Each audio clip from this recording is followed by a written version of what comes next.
জুলাই অভ্যুত্থানের পর গঠিত হয়েছে বাংলাদেশের প্রথম নির্বাচিত নতুন সরকার। এরই মধ্যে অভ্যন্তরীণ রাজনীতির আমূল পরিবর্তন এবং আঞ্চলিক পর্যায়ের নতুন ভারসাম্য তৈরির প্রতিশ্রুতি নিয়ে এসেছেন নতুন প্রধানমন্ত্রী তারেক রহমান। নতুন সরকার শপথ নেওয়ার পরই প্রধানমন্ত্রীকে অভিনন্দন জানিয়েছে পাকিস্তান ও ভারতের সরকার প্রধানরা।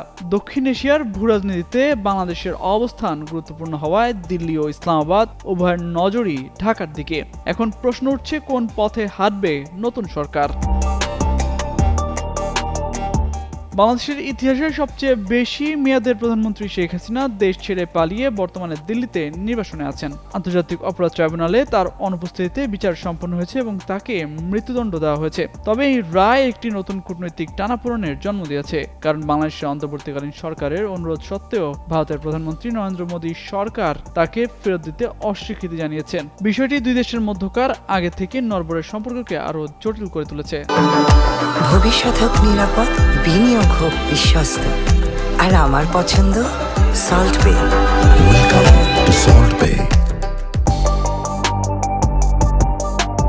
যদিও কূটনৈতিকভাবে সংবেদনশীল বিষয়ে ঢাকা কখনো প্রকাশ্যে ভারতের বিরোধিতা করেনি, আবার শেখ হাসিনার বিদায়ের পর অন্তর্বর্তী সরকার দ্রুত ইসলামাবাদের সঙ্গে সম্পর্ক স্বাভাবিক করে। 14 বছর পর করাচিতে সরাসরি ফ্লাইট চালু হয়, সামরিক ও নিরাপত্তা সহযোগিতা পুনরায় শুরু হয় এবং বাণিজ্য 27% বাড়ে।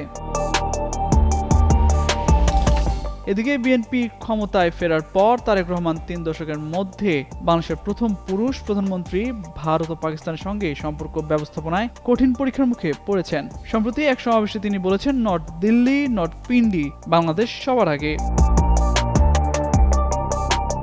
পর্যবেক্ষকদের মতে নির্বাচনী রায় দক্ষিণ এশিয়ার ভূ রাজনীতিতে নতুন ভাবনার দরজা খুলেছে। বাংলাদেশ সম্ভবত ভারতের সঙ্গে সম্পর্ক বজায় রাখবে, তবে একই সঙ্গে চীনের সঙ্গে ভারসাম্যপূর্ণ সম্পর্ক গড়ে তুলবে এবং যুক্তরাষ্ট্রের সঙ্গে সম্পৃক্ততা বাড়াবে। পাকিস্তানের সঙ্গে সম্পর্ক স্বাভাবিকীকরণও এই পরিবর্তনের অংশ হতে পারে।